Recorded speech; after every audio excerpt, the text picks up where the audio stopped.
नमस्कार, खास खबर में आपका स्वागत है। आपके साथ मैं हूं दुर्गेशन भटनागर। खास खबर में बात करेंगे राजस्थान के सियासी गणित की। आपको बता दें, सियासी गणित जो है वो थोड़ा सा चेंज हुआ है। किरोड़ीलाल मीणा की अगर बात करें तो वो बीजेपी में आ गए हैं, घर वापसी हो गई। 10 साल के वनवास के बाद वापस अपनी पार्टी यानी कि बीजेपी उन्होंने ज्वाइन कर लिया। राजपा में वो मतभेदों के चलते जरूर चले गए थे, लेकिन जिस तरीके से कांग्रेस और भारतीय जनता पार्टी दोनों को अपने निशाने पर रखा था 10 सालों तक, अब वापस से उन्होंने कहा है कि एक भटकाव था। उस भटकाव के बाद वापस उनकी घर वापसी हो गई, लेकिन अब इस भटकाव के जो 10 साल निकले हैं उसका इंपैक्ट जो है वो आने वाले चुनाव पर क्या कुछ पड़ेगा, वो जरा आज हम टटोलने की कोशिश करेंगे। क्योंकि तीसरा मोर्चा की अगर बात करें तो तीसरे मोर्चे को लेकर हनुमान बेनीवाल के साथ साथ घनश्याम तिवारी और किरोड़ीलाल जी मीणा, ये सब मिलकर और एक तीसरे मोर्चे की नींव रख रहे थे।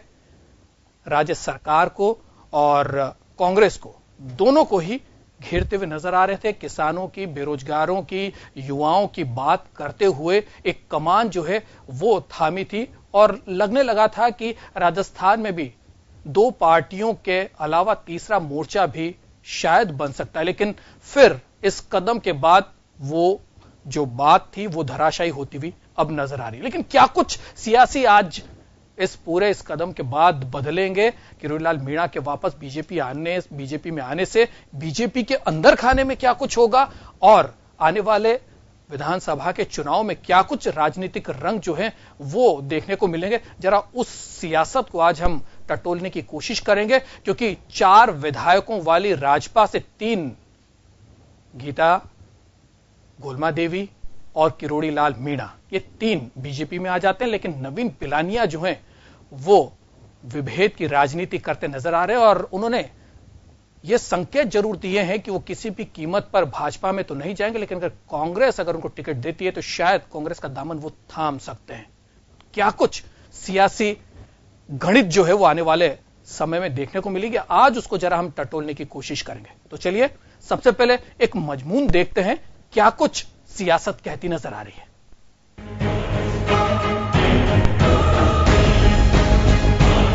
राजनीति में कहा जाता है कि कभी ना दोस्ती स्थायी होती है और ना ही दुश्मनी। सियासी समीकरणों को देखते हुए फासलों को मिटाया या बढ़ाया जाता है। ऐसा ही इन दिनों प्रदेश की राजनीति में हुआ, जहां भाजपा के धुर विरोधी रहे मीणा समाज के कद्दावर नेता किरोड़ीलाल मीणा ने 10 साल बाद फिर से भाजपा का दामन थाम लिया। राजपा के भाजपा में विलय की खबर से सभी अचंभित हैं। राजपा के 3 विधायकों के बीजेपी में शामिल होने से विधानसभा में बीजेपी के विधायकों की संख्या 162 हो जाएगी। राजस्थान में अब विधानसभा चुनाव होने वाले हैं। पिछले महीने अलवर और अजमेर लोकसभा और एक विधानसभा सीट पर हुए उपचुनावों में बीजेपी को कांग्रेस के हाथों करारी हार मिली थी। इसी हार से सबक लेते हुए पार्टी ने अपना आधार मजबूत करने के लिए मीणा से हाथ मिलाया है। चूंकि मीणा की आदिवासी समुदाय में खासी पैठ है, जिसका सीधा फायदा बीजेपी को विधानसभा चुनावों में मिलेगा।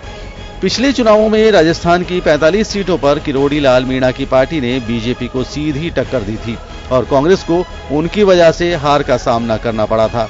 29 सीटों पर तो मीणा समाज का पूरी तरह से कब्जा है।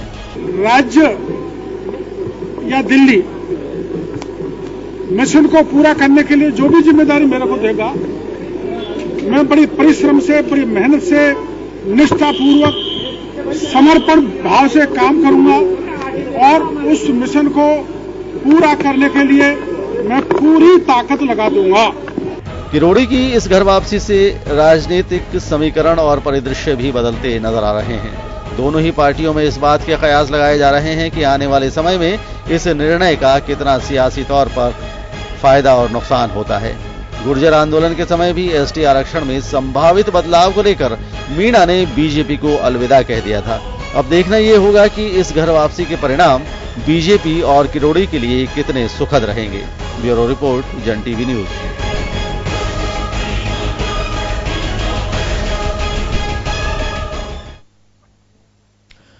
तो मजमून क्या है सियासत का, वो आपने इस रिपोर्ट से समझा होगा। कितना नफा होगा, कितना नुकसान होगा भाजपा को किरोड़ीलाल मीणा के आने से, और किरोड़ीलाल मीणा की अब आगे की राजनीति किस तरीके से चलेगी, सियासत कैसे चलेगी, इस पर भी सवाल जो है वो सामने है। क्योंकि नवीन पिलानिया जो कि उनके साथी रहे हैं वो अभी बगावती सुर पर हैं। ये जरूर बयान इन्होंने दिया था किरोड़ीलाल मीणा ने कि वो हनुमान बेनीवाल को भी और नवीन पिलानिया से भी बात करेंगे, बीजेपी में वापसी कराने की कोशिश करेंगे, बीजेपी में लाने की उनकी कोशिश रहेगी। लेकिन सियासत में जरूर कहा जाता है न दोस्ती स्थायी होती है, न विरोध स्थायी होता है। तो समीकरण कैसे और कब बदल सकते हैं, इस पर जरा अब इंतजार करना होगा। हमारे साथ हमारा पैनल जुड़ रहा है, आपका तारुफ करा देता हूं। बीजेपी से हमारे साथ जुड़ेंगे लक्ष्मीकांत पारिक साहब, गिरिराज गर्ग साहब जो हैं वो कांग्रेस से जुड़ चुके हैं, और वरिष्ठ पत्रकार श्याम सुंदर जी भी हमारे साथ जुड़ेंगे।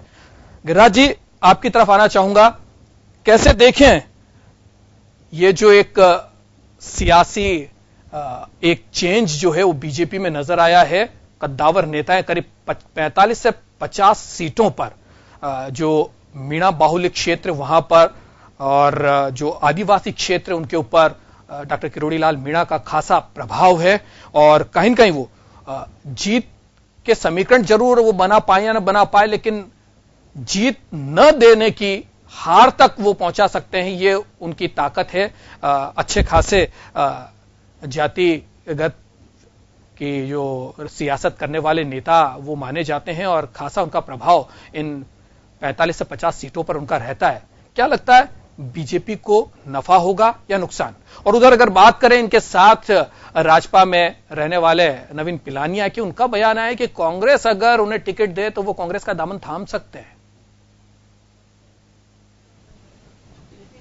देखिए दुर्गेश जी, सबसे पहली बात तो ये है कि ये स्वार्थ की राजनीति है जी। आज भारतीय जनता पार्टी को राजस्थान में अपना जनाधार खत्म होता नजर आ रहा है जी। पिछले चुनाव में जो राजस्थान में 2 लोकसभा और 1 विधानसभा का चुनाव हुआ, उसमें जिस बुरी तरह से जनता ने भारतीय जनता पार्टी के खिलाफ आक्रोश व्यक्त किया, इनके 4 साल के सुराज संकल्प पत्र के खिलाफ जो आक्रोश व्यक्त किया, जनता से जो झूठे वादे किए इन्होंने, जनता को जो जुमले दिए, जनता को जो आश्वासन दिए, उनको इन्होंने पूरा नहीं किया, और उसी का परिणाम रहा कि 2 लोकसभा क्षेत्र की 16 विधानसभा सीटें और मांडलगढ़ की विधानसभा सीट के ऊपर एक तरफा कांग्रेस के पक्ष में मतदान हुआ, और जो सीटें कांग्रेस ने 3.5 लाख वोटों से हारी थी, उन सीटों पे 2-2, 2.5 लाख वोटों से कांग्रेस के लोकसभा के उम्मीदवार जीते। अब किरोड़ीलाल जी मीणा जो है, उन्होंने ये खूब अच्छी तरह एहसास कर लिया था, पिछले चुनाव में पूरे समाज को इन्होंने धोखा दिया और ये कहा कि मैं मुख्यमंत्री बनूंगा, और पूरा समाज को इन्होंने गुमराह करके और पार्टी बना के चुनाव लड़ा। लेकिन इनकी स्थिति क्या रही? मात्र पत्नी और खुद जीते, और 2 सीटें, एक गीता देवी और एक नवीन पिलानिया जी जीते। नवीन पिलानिया जी का प्रेस कॉन्फ्रेंस आपने बता दी। नवीन पिलानिया जी खुद ये कह रहे हैं कि मैं किसी कीमत पे भारतीय जनता पार्टी में नहीं जाऊंगा, और राज्यसभा का टिकट लेने के लिए किरोड़ीलाल जी भाजपा में गए हैं। तो इससे तो साफ जाहिर होता है कि तो स्वार्थ की राजनीति है कि मैं अगला विधानसभा चुनाव जीत नहीं सकता, लोकसभा जीत नहीं सकता, तो इससे बढ़िया मौका क्या हो सकता है? हल्दी लगी ना फिटकड़ी, रंग बढ़िया ही बढ़िया। तो भारतीय जनता पार्टी के अंदर जाने से कांग्रेस के ऊपर कोई फर्क नहीं पड़ेगा, कांग्रेस की राजनीति पे कोई फर्क नहीं पड़ेगा। ये तो भारतीय जनता पार्टी का आंतरिक घबराहट है। उसकी वजह से किरोड़ीलाल जी मीणा जो 10 साल तक भारतीय जनता पार्टी की किन किन शब्दों में आलोचना नहीं की उन्होंने, भारतीय जनता पार्टी के राष्ट्रीय नेतृत्व की और प्रदेश नेतृत्व को किस तरह से उन्होंने कोसा है, और आज वो नैतिक पतन हो गया उनका, वापस भारतीय जनता पार्टी में चले गए और वो कह रहे हैं कि मैं भटक गया था। तो ये तो उनका आंतरिक मामला है, इससे कांग्रेस की राजनीति पे कोई फर्क नहीं पड़ेगा। प्रदेश की जनता अब गुमराह होने वाली नहीं है। अभी आपने देखा होगा 4-5 रोज पहले ही पंचायत राज के स्थानीय निकाय के चुनाव परिणाम आए हैं। उन चुनाव परिणामों ने भी ये निश्चित रूप से संदेश दे दिया है कि राजस्थान की जनता, शहरी हो या ग्रामीण हो, मजदूर हो या किसान हो, चाहे नौजवान हो, वो भारतीय जनता पार्टी के खिलाफ मतदान करने के लिए तत्पर है। गिरिराज जी, एक सवाल यहां पर उठता है, क्या जो निकाय के चुनाव हुए हैं, पंचायती राज के जो चुनाव हुए, या उपचुनाव की हम बात कर लें, क्या आपको लगता है ये उपचुनाव हुए या पंचायती राज संस्थाओं के चुनाव हुए, निकाय के हुए, क्या इनका जो है जिस तरीके से परिणाम आए, क्या हम माने कि ये फोकस होता है जो आने वाले विधानसभा चुनाव को लेकर हम माने कि ये उसका फोकस होगा? देखिए, निश्चित रूप से भारतीय जनता पार्टी के नेतृत्व ने यह बात कही थी कि कांग्रेस के अंदर चुनाव लड़ने वाले उम्मीदवार नहीं है। अगर मांडलगढ़ से सीपी जोशी जी लड़ते, अजमेर से सचिन पायलट लड़ते, अलवर से डॉक्टर जितेंद्र सिंह लड़ते, तो हम मानते कि हाँ कांग्रेस सीरियसली चुनाव लड़ रही है। कांग्रेस तो अहंकार के अंदर, भारतीय जनता पार्टी ने कहा कि कांग्रेस तो मैदान में ही नहीं है और कांग्रेस तो पहले ही हार मान चुकी है। अपने उम्मीदवारों को, जो सशक्त उम्मीदवार थे, उनको मैदान में ही नहीं उतारा और फिर परिणाम क्या रहा कि जो इनका अहंकार था उसको जनता ने नकारा और जो कांग्रेस के उम्मीदवार थे वो बेहतर साबित हुए। भारतीय जनता पार्टी के उम्मीदवार जो इन्होंने बहुत सोच समझ के उतारे थे, उनके खिलाफ जनता ने मतदान किया है ना, तो ये अहंकार ही तो है। आज जो इनके प्रदेश के अध्यक्ष कह रहे हैं कि कांग्रेस मुंगेरी लाल के सपने देख रही है, अरे सपने तो आपने देखे हैं और 4 साल जनता को दिखाए हैं और जनता इस बात को तय कर चुकी है कि अब जो सपने आपने दिखाए थे उसका समय आ रहा है और जैसे जैसे जनता को मौका मिल रहा है वैसे वैसे जनता मत के द्वारा अपना आक्रोश जाहिर कर रही है। चलिए गिरिराज जी, आपसे इस बात का भी जवाब लूंगा कि क्या जिस तरीके से राजस्थान की सियासत हम देखते आए हैं पिछले कुछ टेन्योर से, एक टेन्योर बीजेपी को मिलता है, एक कांग्रेस को, एक बीजेपी को, फिर एक कांग्रेस को, तो क्या कहीं आपको ये एंथुजियाज्म तो नहीं है कि इस बार फिर कांग्रेस की जो है वो सरकार आने की है?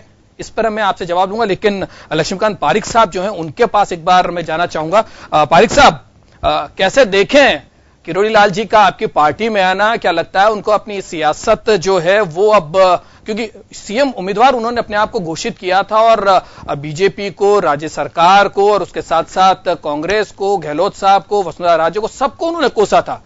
किसानों की बात करी थी, गरीब गुरबों की बात करी थी, अब वो किस मुंह से जनता के सामने जाएंगे? हाँ, ये मानते हैं कि 45 से 50 सीटों पर उनका असर जरूर है, तो क्या उस असर को लेने के लिए ये बीजेपी की एक रणनीति है कि उनको वापस घर बुलाया जाए? क्योंकि जिस तरीके से उपचुनाव के नतीजे आए, एक बौखलाहट जो हुए बीजेपी में, शायद इसीलिए उनकी घर वापसी हुई है। देखिए, भारतीय जनता पार्टी ने बौखलाहट है, कोई घबराहट है, लेकिन निश्चित रूप से जो व्यक्ति रास्ता भटक गया उसको रास्ते पर लाने का सरकार भारतीय जनता पार्टी प्रयास किया और हमारे घर से चले गए थे रूट कर हमारे घर पर वापस लौटे हैं, निश्चित रूप उनका स्वागत है। करुणालाल जी मीडिया के बारे में कहा, मेरे फाजिल दोस्त गिरिराज जी बड़े जोरदार शब्दों में कह रहे थे कि उन्होंने मुख्यमंत्री सपना दिखाया और 4 सीटों में सिमट गए। कांग्रेस ने पूरे राजस्थान के अंदर मुख्यमंत्री का सपना दिखाया था, कितनी सीटों पर सिमट गई कांग्रेस, उनको पता है। इसलिए इस बात को कह देना चुनाव में हार जीत होती है, निश्चित रूप से लगे हार के और जीत के मत के अंदर आदमी को मदमस्त नहीं होना चाहिए। कनक कनक से सोगुनी और मादकता दिखाए, एक खाए बोरा नर एक खाए पगलाए। उपचुनाव की थोड़ी सी जीत के बाद और कांग्रेस के लोग जिस प्रकार से बोरा गए, उससे लगता है कि राजस्थान का घमंड सर चढ़कर बोल रहा है और राजस्थान की जनता इसको देख रही है और निश्चित रूप से राजस्थान की जनता जिस प्रकार से, निश्चित रूप से हम चुनाव हारे, हमारी सफलता, हम चुनाव में असफल हुए, हमारी असफलता इस बात को सिद्ध करती कि हमारी सफलता के प्रयासों में कहीं न कोई कमी थी। हम उनको दूर करने का प्रयास कर रहे हैं, आत्मविश्लेषण कर रहे हैं और निश्चित के साथ उनका सुधार करने का लगातार प्रयास कर रहे हैं। लेकिन कांग्रेस के लोग जिस प्रकार से घमंड भरी बात कर रहे हैं यहाँ पर बैठकर या अन्य क्षेत्रों में करते हैं, तो निश्चित राजस्थान जनता को देख रहे, राजस्थान जनता ने कभी किसी का घमंड पनपने नहीं दिया।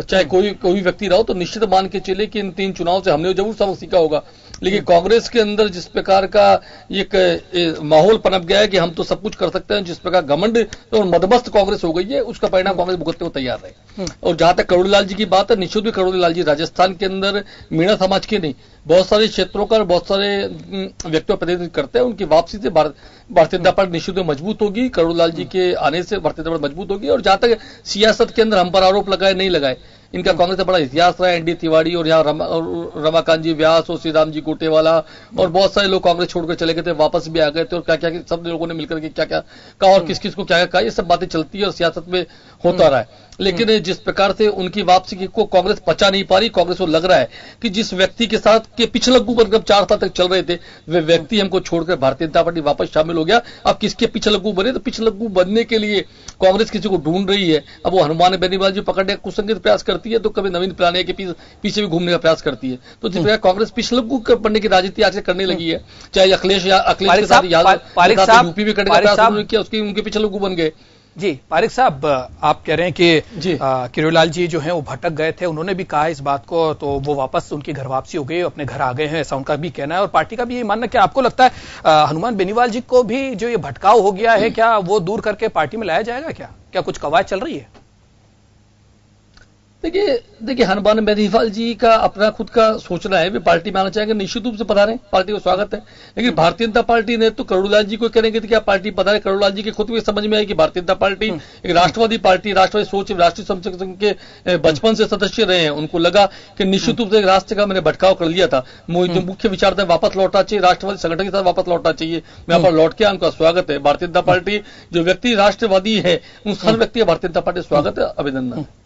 एक छोटा सा क्वेश्चन, क्या ये मास्टर स्ट्रोक माने बीजेपी का कि उन्होंने किरोड़ीलाल मीणा साहब को लिया है, जो तीसरा मोर्चा बनने वाला था उसको धराशायी कर दिया, क्योंकि किरोड़ीलाल जी अगर वहां पर होते तो एक मजबूत पिलर की तरह तीसरा मोर्चा जो है वो बनाया जा सकता था और कुछ कवायद जो है उसको लेकर हो सकती थी। और दूसरी बात, क्योंकि उन्होंने अपने आप को सीएम कैंडिडेट भी उन्होंने घोषित किया था, सीएम की दावेदारी रखने वाले थे, और अब उस दावेदारी से दूर करने के लिए राज्यसभा भेज दो ताकि आराम से वो शांत बैठे रहें और सीएम कैंडिडेट को लेकर या बड़ी मिनिस्ट्री को लेकर कोई बात सामने ना आ सके उनकी तरफ से। तो एक मास्टर स्ट्रोक माने इसको?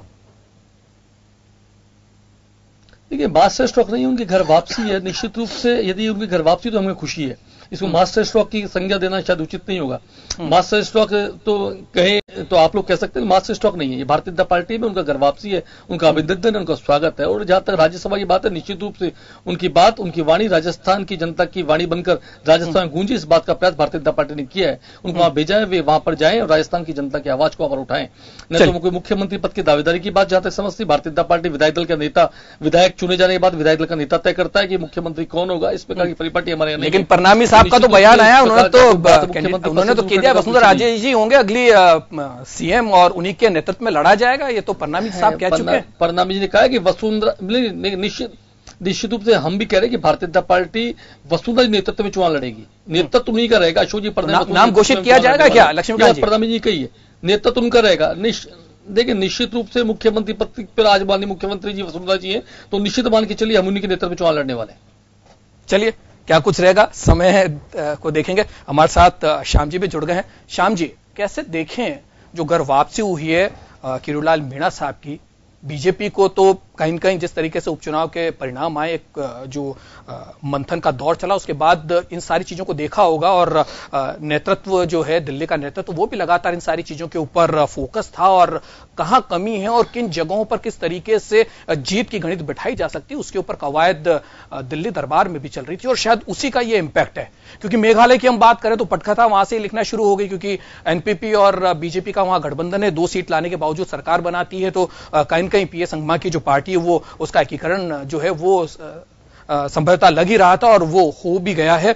अब क्या लगता है किरोड़ीलाल जी के आने की वजह से नफे में कौन, नुकसान में कौन? बीजेपी और किरोड़ीलाल जी की अगर दोनों की देखें, क्योंकि राज्यसभा भेज दिया गया है, तो अब एक्टिव जो राजनीति होती है वो राजनीति तो अब उनकी नजर आएगी नहीं। कोई मिनिस्ट्री तो उनको मिलनी नहीं है और ना कोई बड़े पद पर या सीएम जैसे कैंडिडेट को लेकर उनका कोई नाम आगे आ सकता है, क्योंकि राज्यसभा भेजे जा रहे हैं। वो कैसे देखें इसको? देखिए दुर्गेश जी, ये तो निश्चित कहा जा सकता है भाजपा को लाभ मिले न मिले, लेकिन किरोड़ीलाल मीणा को तो सबसे पहले लाभ मिल ही गया। वो तो राज्यसभा के सदस्य 6 साल के लिए सुरक्षित हो गए।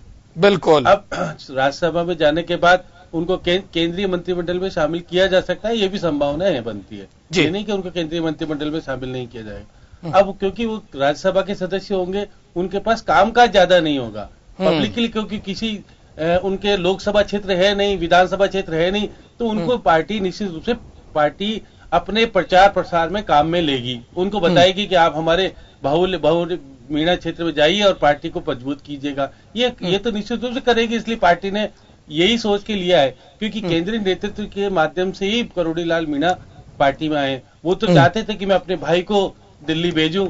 ये इस बात को लेकर मंथन भी हुआ, एक दिन पूरी देरी भी हुई पार्टी में आने में, बड़ा विचित्र स्थिति भी बनी। पहले कह रहे थे कि 3 बजे आ जाएंगे, लेकिन उनको संभव नहीं हुआ। उनको समझाया गया कि हम आपको ही भेजेंगे राज्यसभा में अगर आना है तो क्योंकि वो यहाँ विधायक भी हैं अभी जब निर्वाचित हो जाएंगे यहाँ पर, उसके बाद वो 14 दिन के बाद लोकसभा जाने का प्रयास, लोकसभा जाएंगे तो यहाँ का विधानसभा का उनको पद छोड़ना पड़ेगा।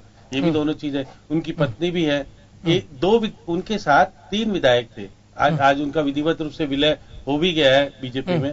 लेकिन ये नवीन पिलानिया जो कि आमेर से विधायक आते हैं, वो इसमें शामिल नहीं हुए, उन्होंने मना कर दी। लेकिन ये भाग्य ठीक रहा कि 1/4 रह जाने के कारण 2/3 मेजोरिटी से किसी पार्टी का विलय हो गया, तो विलय हो सकता है, ये तो अलग बात रही। अगर थोड़ी बहुत स्थिति खराब होती, अगर 3 होते तो नहीं हो सकता था विलय। तो इसलिए नवीन पिलानिया का भविष्य अब कांग्रेस के साथ जुड़ेगा या किसके साथ जुड़ेगा वो बात अलग है। लेकिन यहाँ कहा जा सकता है कि कल जिस प्रकार का माहौल देखने को मिला, बीजेपी ने उनको जिस प्रकार से पलकों पे बैठाने का प्रयास किया, जबकि पहले वो किस नाराजगी से होकर के भाजपा छोड़ के गए थे, ये सब जग जाहिर है। आज वो इतने पवित्र हो गए बीजेपी के लिए कि वो कह रहे हैं कि पुराने उनका इतिहास जाग गया, उनकी आत्मा जाग गई। नहीं, उनको उन्होंने बिल्कुल शर्त के आधार पर भाजपा ज्वाइन की है। ये कहना गलत है कि स्वदेश स्वतः ही आ गए और हम उनका स्वागत करते। नहीं, उनको राज्यसभा का टिकट नहीं दिया गया होता तो वो मानते कि बिना शर्त के वो नहीं आए। अब उनको बिल्कुल कहा गया है कि हम पार्टी प्रचार प्रसार में आपका सहयोग लेंगे, और ये माना भी जाता है कि 40 से 45 सीटों पर बीजेपी मीणाओं का और गुर्जर का भी प्रभाव, दोनों को संयुक्त रूप से किस प्रकार से पार्टी में वो कितना जोड़ पाएंगे कितना नहीं जोड़ पाएंगे तो भविष्य तय कर पाएगा। क्योंकि उन्होंने भी जिस हिसाब से गत विधानसभा का चुनाव राजप्पा को करके लड़ा था, और ये कह रहे थे कि उनके बहुत 2 दर्जन से ज्यादा सीटें आ जाएगी, लेकिन उनका सपना धरातल पे नहीं आ पाया। एक सवाल यहाँ बहुत बड़ा खड़ा होता है, अगर सियासत को समझें, अगर राजस्थान की सियासत को देखें तो 2 पार्टियों का ही यहां पर जो है वो गेम हमेशा रहा है, चाहे बीजेपी चाहे कांग्रेस। इन 2 पार्टियों के अलावा कोई तीसरी पार्टी बन नहीं पाई। तीसरे मोर्चे की बात उठती हमेशा रहती है, चुनाव से पहले हमेशा एक शगुफा आता है और तीसरा मोर्चा बनेगा और उसकी कवायद भी शुरू होती है, लेकिन हो नहीं पाता है। कुल मिला के 2 पार्टियों का ही सिस्टम जो है वो राजस्थान में देखने को मिलता है। तीसरे मोर्चे में जिस तरीके से किरोड़ीलाल मीणा जी ने जिस तरीके से कमान संभाली थी, हनुमान बेनीवाल उनके साथ जुड़ने लगे थे, और भी जो और चाहे कांग्रेस और बीजेपी के जो विरोधी खेमे के लोग हैं वो भी उनका साथ देते हुए नजर आने लगे थे। लेकिन अब किरोड़ीलाल मीणा जी का बीजेपी में आ जाना क्या माने, क्या कुछ भविष्य अब तीसरे मोर्चे का? देखिए, तीसरे मोर्चा तो क्योंकि हाँ बिल्कुल रूप से कर रहे हैं कि पहले बीएसपी के कुछ विधायक आए थे, उससे पहले माकपा के विधायक कुछ आ पाए थे, लेकिन जिस प्रकार का प्रभाव तीसरा मोर्चे के रूप में होना चाहिए वो नहीं हो पाया। पहले भी नहीं हो पाया और अब भी नहीं हो पाया। अब होता तो करोड़ जी के यहाँ इसमें शामिल हो जाने के बाद वो सपना टूट गया, क्योंकि हनुमान बेनीवाल कह रहे थे कि हम कुछ दिन बाद सीकर में एक विशाल सभा करके हम तीसरे मोर्चे की घोषणा करेंगे। उससे पहले ही करोड़ी उनका साथ छोड़ करके भाजपा में शामिल हो गए। अब क्योंकि घनश्याम तिवारी भी कुछ नाराजगी है, वो अगर क्योंकि हनुमान बेनीवाल खुद भी बीजेपी के ही है, वो मुख्यमंत्री से नाराज होकर के गए। अब इन दोनों को कवायद माना जा रहा है कि उनको भी लाने के प्रयास हो रहे हैं। अब कितने सफल होंगे बीजेपी ये तो आने वाला समय बताएगा, लेकिन ये कहा जा सकता है फिलहाल बीजेपी ये कहने में कामयाब रही है कि हम 3 विधायकों को अपनी पार्टी में शामिल करने में कामयाब हो पाए।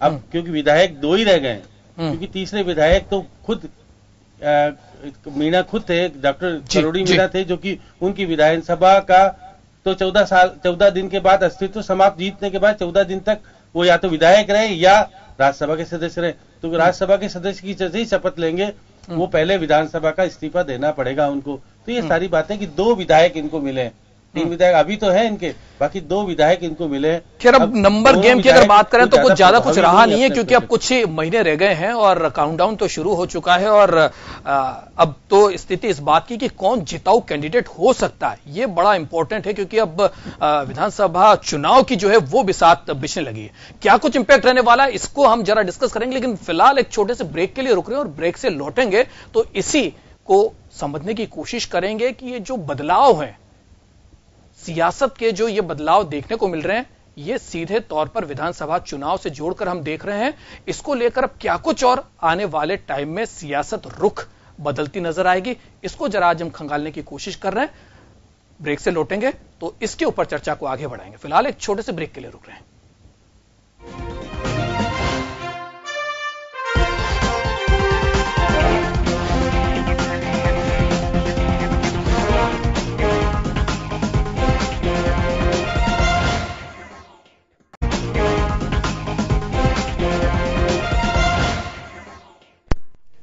ब्रेक के बाद खास खबर में आपका एक बार फिर स्वागत है। हम राजस्थान की राजनीति को जरा समझने की कोशिश कर रहे हैं और क्या कुछ आने वाले समय में आगे होने को होगा। और सबसे बड़ी बात, क्योंकि अब चुनावी बिसात बीत चुकी है, विधानसभा के चुनाव हैं, हार जीत का गणित जो है उसकी शतरंज के मोहरों की तरह अब स्थितियां जो है वो चली जा रही है, चालें चली जा रही है, लेकिन क्या कुछ इंपैक्ट जो है वो सामने आएगा, इसको जरा जब खंगालने की कोशिश कर रहे हैं। और हम ये भी समझने की कोशिश कर रहे हैं कि डॉक्टर किरोड़ीलाल मीणा की घर वापसी से, बीजेपी में आने से कितना नफा और कितना नुकसान बीजेपी को होगा या किरोड़ीलाल मीणा जी को होगा। राज्यसभा के अब वो सदस्य बन जाएंगे और किस तरीके की उनकी राजनीति का फायदा जो है वो बीजेपी को होगा, इसको जरा खंगालने की कोशिश कर रहे हैं। हमारे साथ लक्ष्मीकांत पारिक साहब बीजेपी से जुड़े हुए हैं, गिरिराज गर्ग साहब कांग्रेस से और श्याम सुंदर शर्मा जी जो हैं वो हमारे साथ वरिष्ठ पत्रकार जुड़े हुए हैं। गिरिराज जी, आपकी तरफ आना चाहूंगा मैं।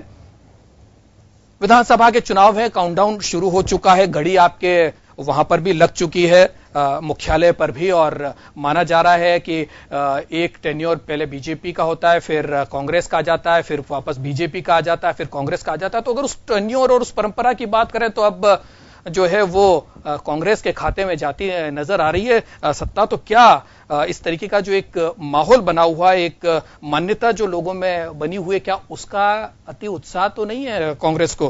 क्योंकि सीएम कैंडिडेट को लेकर भी अक्सर कर कांग्रेस की तरफ से चीजें क्लियर नहीं हो पाती है और जो जनता है वो भ्रम की स्थिति में रहती है कि आखिर सीएम का कैंडिडेट कौन होगा। गहलोत साहब होंगे, सचिन पायलट साहब होंगे, सीपी जोशी जी होंगे, भंवर जितेंद्र जी होंगे, या और कोई होगा, या कोई और बड़ा नाम केंद्र की राजनीति से आ सकता है। वहीं अगर हम जोड़ तोड़ की राजनीति की बात करें तो वहां पर भी कहीं न कहीं कमजोर जो है वो कांग्रेस रहती है। तो क्या लगता है इन सारी चीजों को अगर हम खंगालें तो कितना आप मान रहे हैं, कितनी प्रायोरिटी जो है और कितनी प्रायिकता जो है वो कांग्रेस के पक्ष में आती हुई नजर आ रही है? क्या लगता है आपको? जहां तक आपने राजनीति के राजस्थान की बात की, राजस्थान की राजनीति के अंदर 2013 का चुनाव जी नरेंद्र मोदी जी के नाम पे लड़ा गया जी। उनके नाम पे जनता भ्रमित हुई। जो जुमले और जनता से जो वायदे किए गए, उन वायदों को और उन जुमलों में आके जनता ने भारतीय जनता पार्टी को अपार प्रचंड बहुमत दिया और बहुमत देने के साथ ही सरकार अहंकार में आ गई और घमंड में आ गई। तत्कालीन भारतीय जनता पार्टी के 4 विधायक जो सांसद बने, चारों जगह 6 महीने के बाद उपचुनाव हुआ। उस उपचुनाव में 6 महीने के इनके अहंकार को जनता ने नकारा और 4 में से 3 सीटें कांग्रेस ने जीती। उसके बाद लगातार जो चुनाव होते गए, अब वो अहंकार अपने चुनाव में आ गया। इतनी प्रचंड बहुमत से 3 सीटें जीती नहीं, कांग्रेस में तो अहंकार ना पहले था ना अब है। 4.25 साल में कांग्रेस ने धरातल पे काम किया है, संगठन को मजबूत किया है। कांग्रेस ने जो हार का सामना किया उससे सबक लेके कांग्रेस ग्रास रूट के ऊपर गई है, एक एक कार्यकर्ता का विश्वास जीता है, जनता का विश्वास जीता है। भारतीय जनता पार्टी के स्वराज संकल्प यात्रा और स्वराज संकल्प पत्र के दौरान जो 700 से ज्यादा वादे किए थे, उन वायदों को सरकार को याद दिलाया है, बार बार सरकार को एहसास कराया है। लेकिन सरकार में बैठे हुए लोगों में इतना अहंकार और घमंड था कि उन्होंने जनता की परवाह ही नहीं की और वो ये मान लिया कि जनता जो है हमेशा के लिए हमें शासन सौंप दिया, अब तो हम आजीवन शासन में रहेंगे। और बार बार जनता घंटी बजाती रही, सरकार के खिलाफ वोट देती रही, चाहे स्थानीय निकाय के चुनाव हो, चाहे पंचायत के हो और चाहे विधानसभा के हो, चाहे अभी लोकसभा के हो। लेकिन सरकार ने उससे सबक नहीं लिया। तो इसलिए क्या है कि राजस्थान की राजनीति के अंदर कांग्रेस कहीं अहंकार में नहीं है। कांग्रेस तो जनता के साथ है, गरीब को गणेश मान के काम करती है। संगठन का काम हमने मजबूती से किया है, सरकार के खिलाफ धरने प्रदर्शन, सरकार को बार बार एहसास कराया है। किसान राजस्थान में आजादी के बाद पहली बार इतनी बड़ी संख्या में आत्महत्या कर रहा है, उसके बावजूद सरकार का ध्यान नहीं है और सरकार लीपापोती पे करने पे लगी हुई है।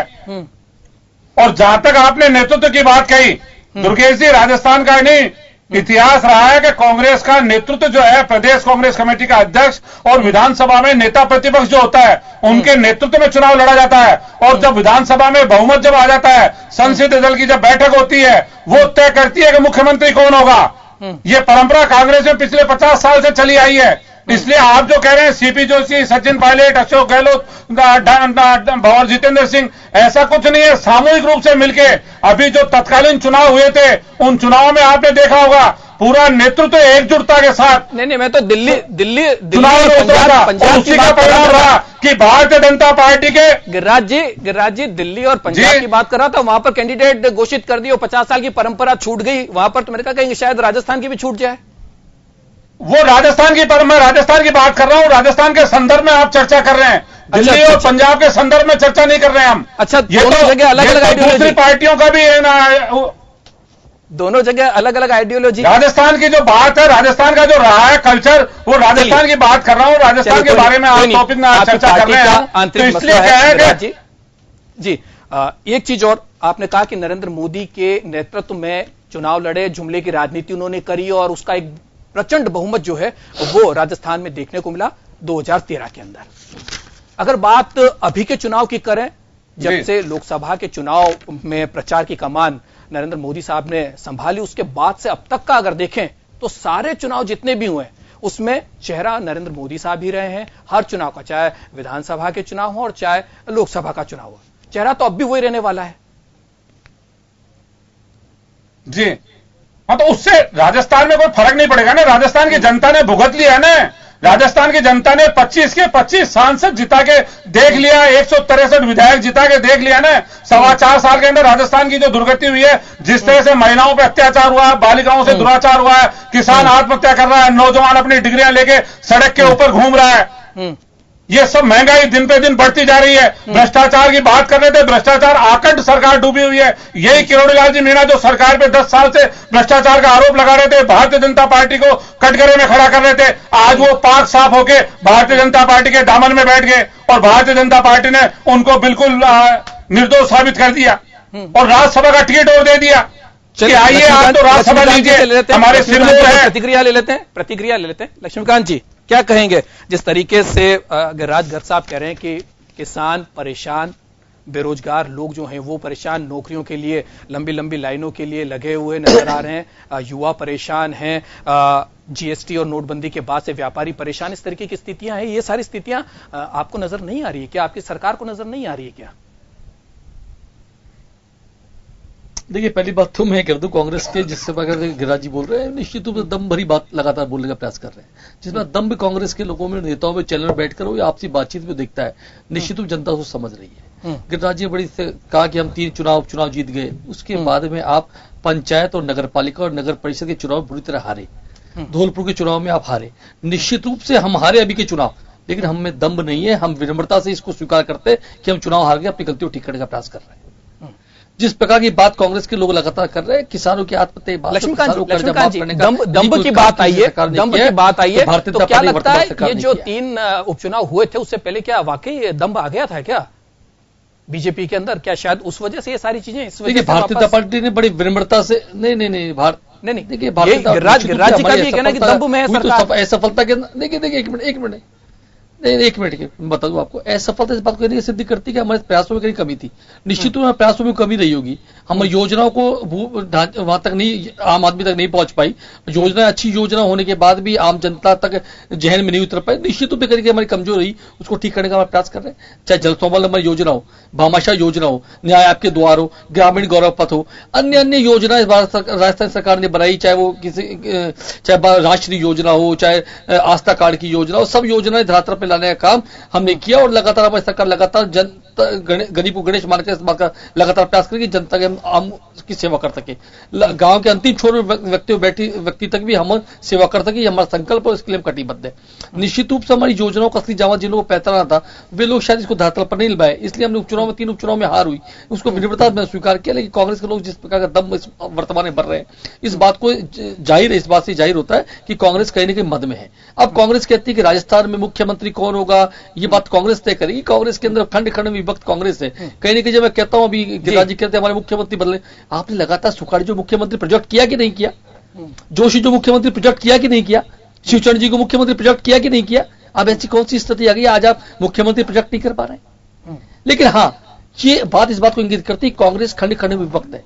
सीपी जोशी, कांग्रेस गहलोत, कांग्रेस सचिन इत्यादि इत्यादि। लेकिन भारतीय जनता पार्टी को इसको मतलब इत्तेफाक भी नहीं है, ये कांग्रेस का आंतरिक मामला है। लेकिन जहां तक ये कहते हैं पंजाब में डिक्लेयर किया, दिल्ली में डिक्लेयर किया, फिर शीला दीक्षित को लेकर यूपी में डिक्लेयर कर दिया, फिर इन्होंने अखिलेश यादव का आंचल पकड़ लिया।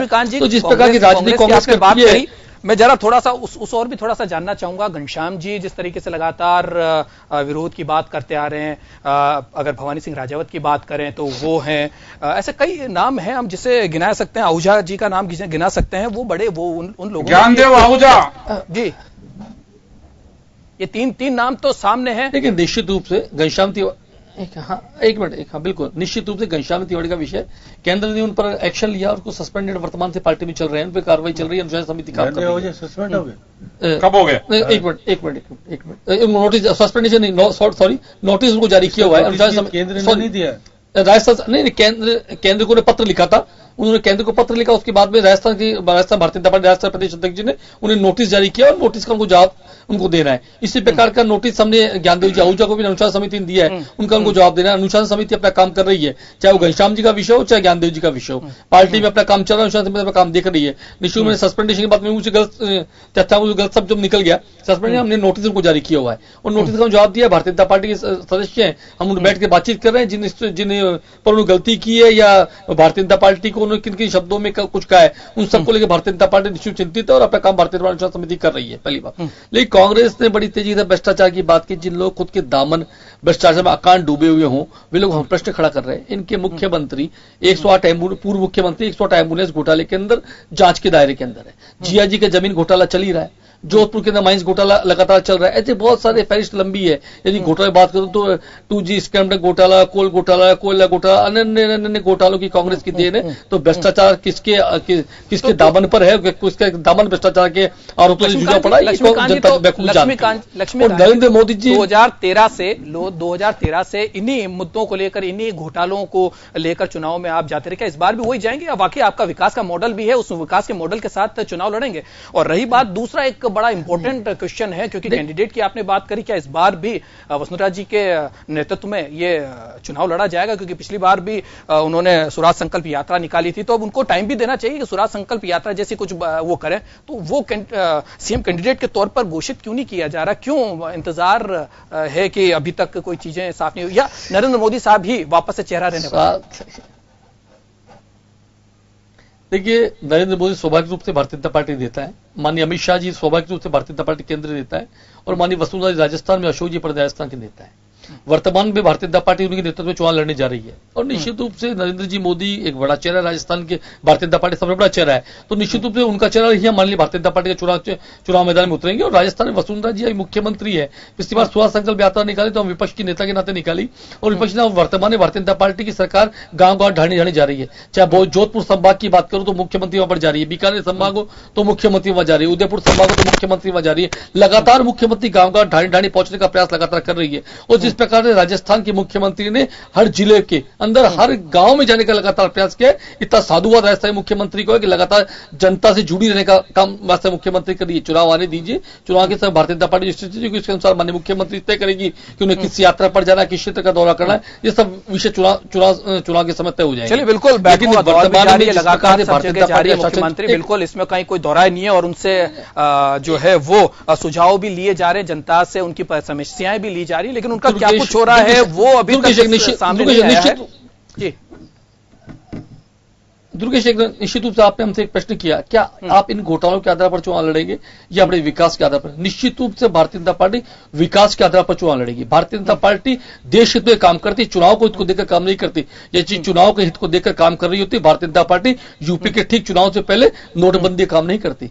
यदि भारतीय जनता पार्टी चुनाव को हित में देखकर काम करती, राष्ट्र को देखकर नहीं करती, तो गुजरात के चुनाव से पहले जीएसटी लगाने का काम नहीं करती। भारतीय जनता पार्टी लगातार विकास के आधार पर केंद्रित काम है, चाहे अटल पेंशन योजना के माध्यम से हो या उज्ज्वला योजना के माध्यम से हो या अन्य माध्यमों से हो। जिस प्रकार से भारतीय जनता पार्टी ने स्टार्टअप योजना शुरू की है, जिस प्रकार से भारतीय जनता पार्टी ने गांव गांव ढांढ में बिजली पहुंचाने का काम किया है, पंडित ज्योति योजना के माध्यम से किया है, और जिस प्रकार से भारतीय जनता पार्टी सरकार लगातार गांव की प्रधानमंत्री योजना के माध्यम से सड़कों जोड़ने का काम कर रही है, जिस प्रकार पुल बनाने का काम कर रही है, जिस प्रकार से भारतीय जनता पार्टी सरकार इंफ्रास्ट्रक्चर डेवलप करने का काम कर रही है, उन सब बातों को लेकर जनता बीच में जाने वाले हैं। जिस पर राजस्थान की सरकार ने पिछले 5 वर्षों में लगातार ग्रामीण गौरव पथ के नाम से, न्याय आपके द्वार से, राष्ट्रीय के माध्यम से, आस्था कार्ड के माध्यम से हो या भामाशाह कार्ड के माध्यम से, भामाशाह योजना के माध्यम से, जिस प्रकार के एक ढांचा वर्तमान सरकार ने खड़ा किया, उन सब विकास के कामों को लेकर जनता बीच जाने वाले हैं। और निश्चित मान के चलिए राजस्थान की जनता विकास के आधार भारतीय जनता पार्टी को फिर से चुनने वाली है।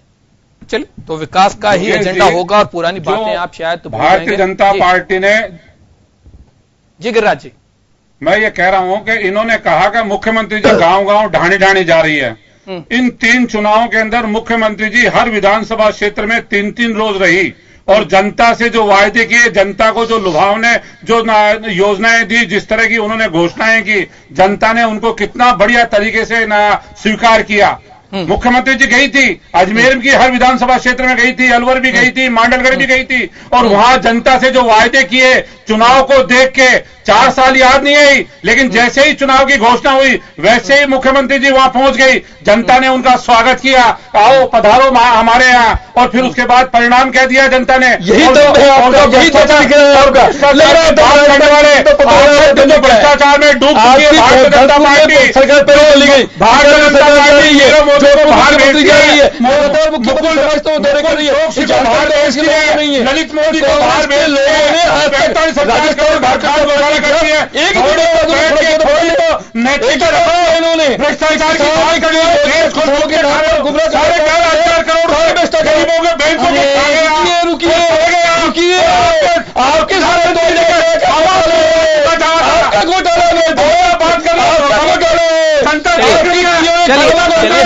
जनता इन सारी चीजों को देख रही है।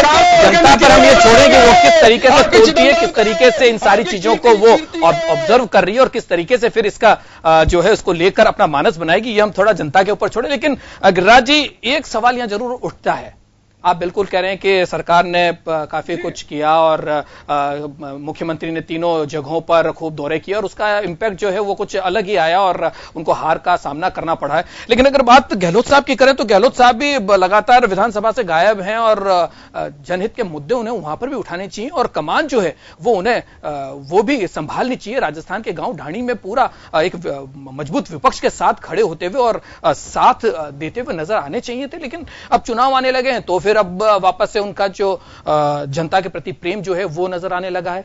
क्या लगता है इन 4 सालों में अगर गहलोत साहब की अगर हम बात करें तो गहलोत साहब को भी इन सारी चीजों को लेना चाहिए। वो सीएम रहे हैं और सीएम कैंडिडेट संभावित वो भी हैं। पिछले गुजरात चुनाव के अंदर उनकी भूमिका जो रही पूरे देश ने देखी है। उससे पहले पंजाब के इंचार्ज रहे, यूपी के इंचार्ज है, उनकी राष्ट्रीय नेतृत्व के प्रति जो कार्य है उनकी जिम्मेवारियां दे रखी है। और राजस्थान के अंदर विपक्ष की भूमिका निभाने के लिए नेता प्रतिपक्ष रामेश्वर डूडी और प्रदेश कांग्रेस कमेटी के अध्यक्ष सचिन पायलट जी की जिम्मेवारी है, दोनों मजबूती के साथ काम कर रहे हैं। लेकिन गिरिराज जी,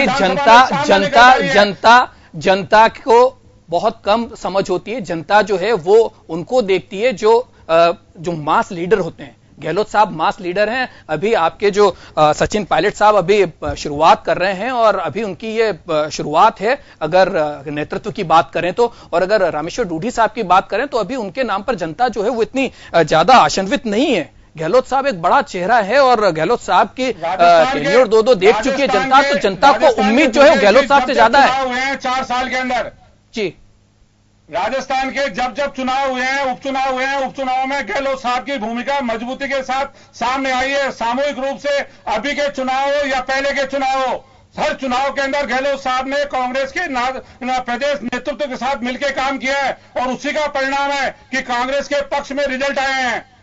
इसलिए आप ये नहीं समझे कि गहलोत साहब राजस्थान में मेहनत नहीं कर रहे हैं। जितनी मेहनत गहलोत साहब कर रहे हैं, पूरे प्रदेश के नेता सीपी जोशी जी हो और जितेंद्र सिंह जी हो, सचिन पायलट हो या रामेश्वर डूडी जी हो, सब मिलकर मेहनत कर रहे हैं। उसी का परिणाम है कि भारतीय जनता पार्टी को मुंह की खानी पड़ रही है। बिल्कुल, अगर एक रहेंगे तो जीत भी हो सकती है, ये तो इन चुनाव में नजर आया है। चलिए श्याम जी हमारे साथ हैं। श्याम जी, कैसे देखें, क्योंकि चुनाव का ये मसला है और चुनाव में अब सारी पार्टियां जा रही हैं, अब दल बदल की स्थितियां भी बनेगी, लोग इधर से उधर भी होंगे और किरोड़ी लाल जी के आने के बाद उनके विरोधी दल के जो लोग हैं, उनके जो विरोध में जो खड़े हमेशा बीजेपी में भी रहे थे, वो लोग भी अब मुखर होंगे क्योंकि कहीं न कहीं अब सीटों के बंटवारे को लेकर जो है वो विरोध की स्थिति होगी और जब जो सत्ता में दल होता है उसके लिए बड़ी मुश्किलात होती हैं।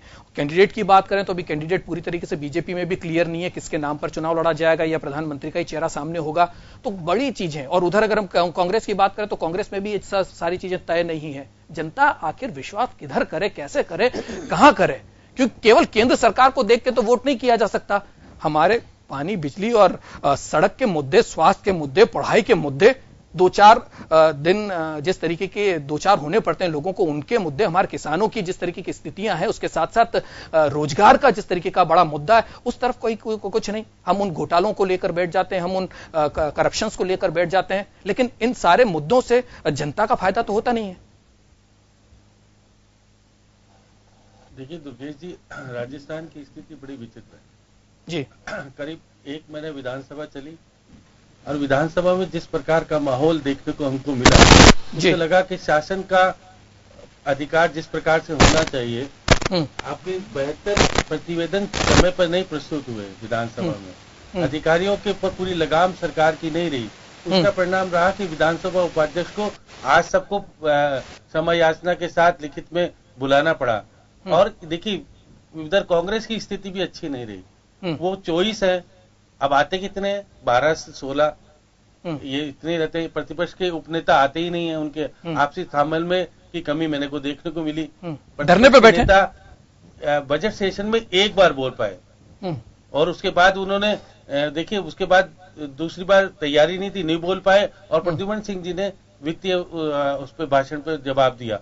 तो ऐसी स्थिति में कांग्रेस में आपस में समन्वय की कमी तो मुझको देखी। अब अशोक गहलोत आधा घंटे के लिए पूरे सेशन में एक बार आए नहीं। ये कहा जा सकता है कि जब आपको विधायक आपको बनाया है और आप विधानसभा में नहीं आते हो और आकर के अपनी बात नहीं कहते हो, केवल बाहर कहते हो, रिफाइनरी की बात बाहर कर रहे थे, आप विधानसभा में अपनी बात नहीं रख सके। और मुख्यमंत्री भी विधानसभा में जितनी आनी चाहिए थी नहीं आई, केवल कुछ समय पर जब उनका काम होता था जब भी आती थी। पहले दोनों दल के नेता भी रहते थे और मुख्यमंत्री भी रहती थी, दोनों रहते थे और दिखता था कि विधानसभा का वजूद है। इस बार विधानसभा का वजूद जितना होना चाहिए मेरे को देखने को नहीं मिला, ये तो बड़ा विचित्र है। अब आप देखिएगा चुनाव जैसे जैसे नजदीक आ रहे हैं, भाजपा की स्थिति अच्छी नहीं है। यही कारण है कि उन्होंने करोड़ी को वापस लेना पड़ा, क्योंकि करोड़ी को लेने का कारण ये है कि वो 40 सीटों पर हमको कुछ सहयोग कर देंगे, इसलिए उनको लिया। और करोड़ों ने अपनी शर्तों के आधार पर भाजपा ज्वाइन की है, ना कि भाजपा ने अपनी शर्तों के आधार पर करोड़ों को लिया है।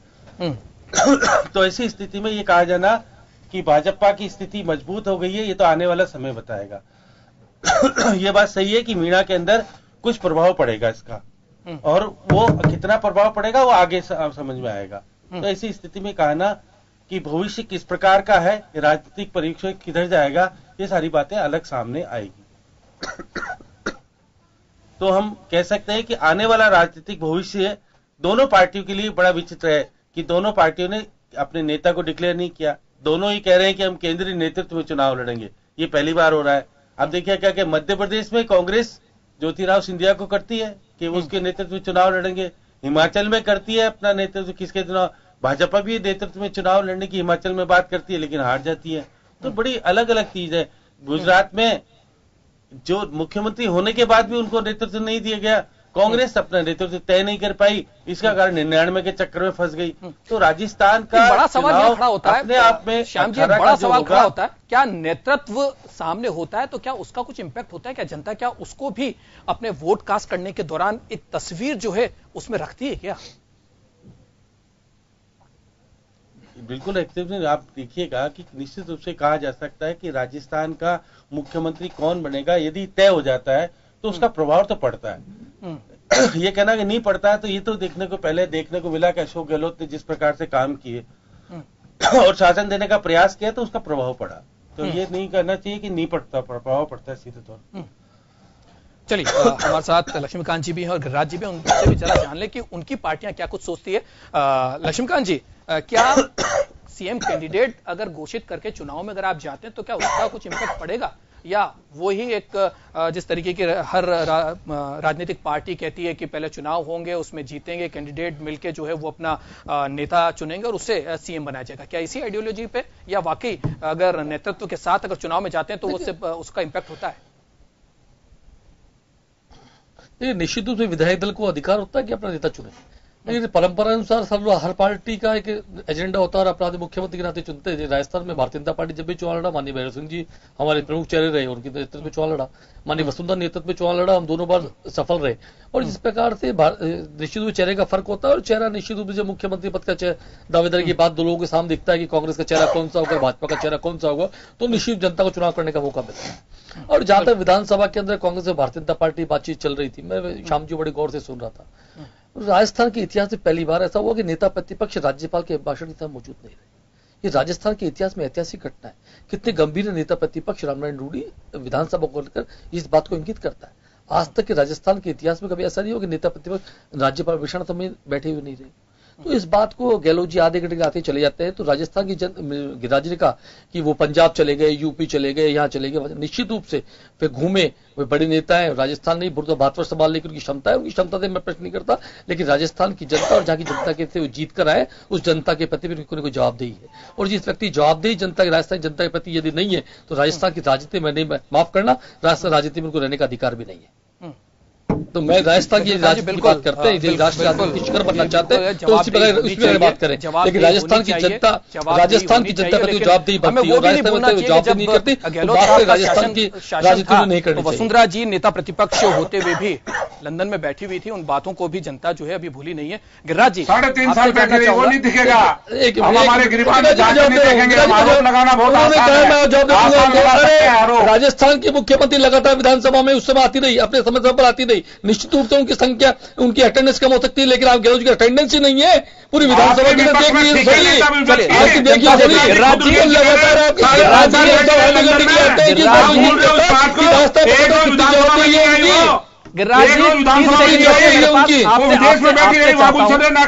मात्र 30 सेकंड बचे मेरे पास। अरे गिरिराज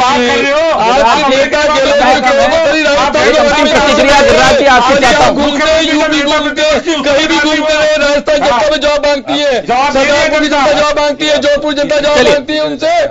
चलिए, तो जनता जो है ये सब कुछ देख रही है और किस तरीके की स्थितियां बन रही है, क्योंकि अब अगर हम सत्ता की बात करें तो सत्ता पर जाने की जो सीढ़ी है, जो रास्ता है, उसके अंदर सब चीजों को देखा जाता है। सबसे बड़ा जो पैमाना होता है वो जीत का पैमाना होता है, और उस जीत के पैमाने को पाने के लिए हमारी जो विचारधारा है, हमारा जो नेतृत्व का जो कही गई बातें हैं, या हमारी जो आइडियोलॉजी है, हम उस सबको एक तरफ रख देते हैं और जीत के लिए सबसे ज्यादा उसके ऊपर ही इंपॉर्टेंस देते हैं। और यही होता है कि दल बदल होता है, विरुद्ध जो विचारधारा के लोग हैं उन्हें भी पार्टी में ले लिया जाता है, लेकिन जीत कैसे हो सकती है और जीतने के बाद किस तरीके से सत्ता में जाया जा सकता है, यह राजनीतिक पार्टियों का जो है वो अब आइडियोलॉजी और एक परंपरा सी बन चुकी है।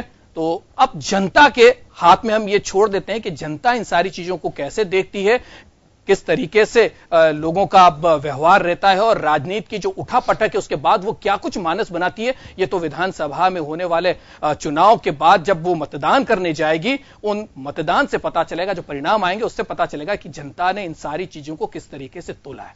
तो इंतजार उसका हमें करना पड़ेगा, लेकिन फिलहाल घड़ी की सुइयां जो है वो हमें इजाजत लेने के लिए कह रही है। हम यहीं इस चर्चा को विराम देंगे। हमारे साथ श्याम सुंदर शर्मा जी वरिष्ठ पत्रकार जुड़े, गिरिराज गर्ग कांग्रेस से जुड़े, और लक्ष्मीकांत पारिक साहब हमारे साथ जुड़े। सभी का बहुत बहुत शुक्रिया। तो फिलहाल खास खबर में इतना ही। देश और दुनिया की तमाम खबरों के लिए आप देखते रहिए जन टीवी। नमस्कार।